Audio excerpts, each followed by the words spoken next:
बाटे सब धन बेकार बाटे कुछ ज्ञान के बिना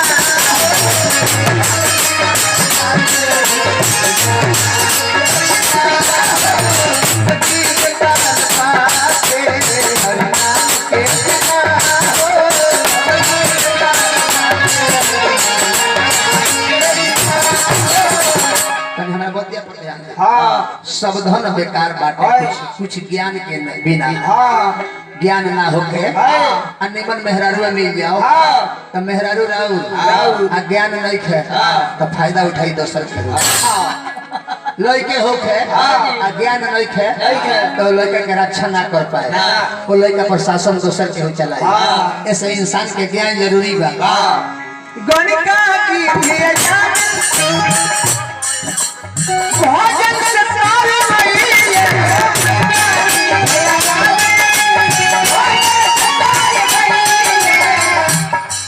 गणिका गीत आजादी भोजन से तरी गई है मेरा संत कबीरा जिंदगी सवार गईले हथवा पे काल बाटे हथवा पे काल बाटे कुछ काल के बिना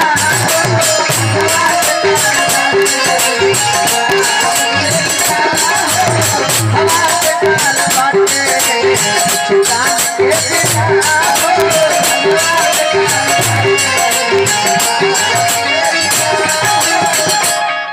भजन है आयो अब एगो गीत गाता नहीं हनु अब फिर कथा कहानी के चल एगो लड़का निमने चिकन खाता निमने चिकन खाता बाकी रोज दुबराता समझिया पिछले सकी काहे दुबराता है तोरा कौन बीमारी भइल तो ये कौन बीमारी है बहुत दिन पहले एगो फिल्म गीत आई रहे कि कुछ नहीं है भाता जब रोगी लग जाता मैं हूँ प्रेम रोगी मेरी दवा तो कराओ जाओ जाओ जाओ किसी वैद्य को बुलाओ जाओ जाओ जाओ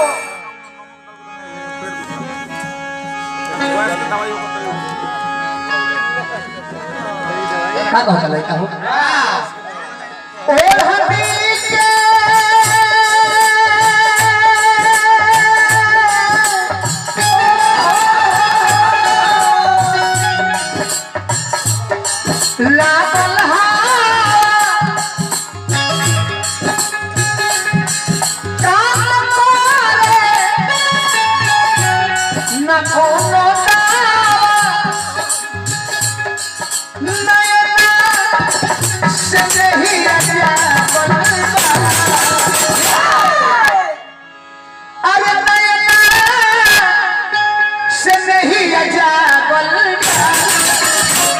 चटकार कुर्सियां वाली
हम काहे दोरा तनी जाने काहे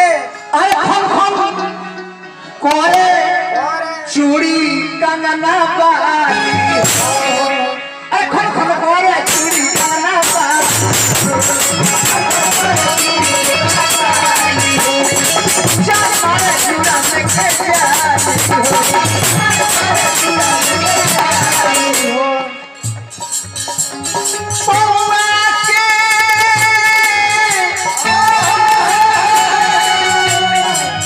उनका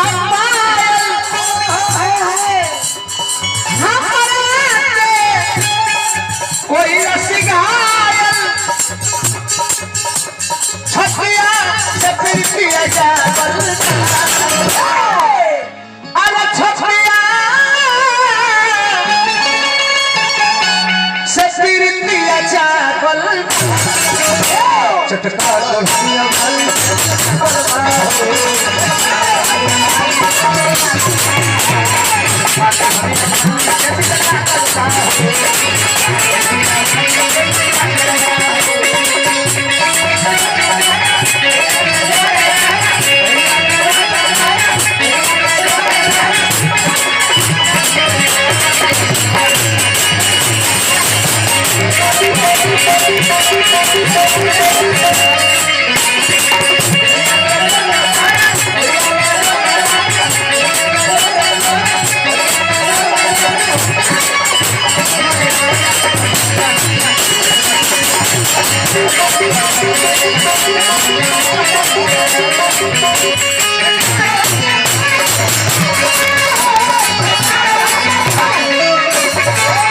अंतिम मंत्र कहता लेकर के यार एगो उस समय है अरे तोता मैना जैसे संगे प्यार कोई अरे तोता मैना जैसे संगे प्यार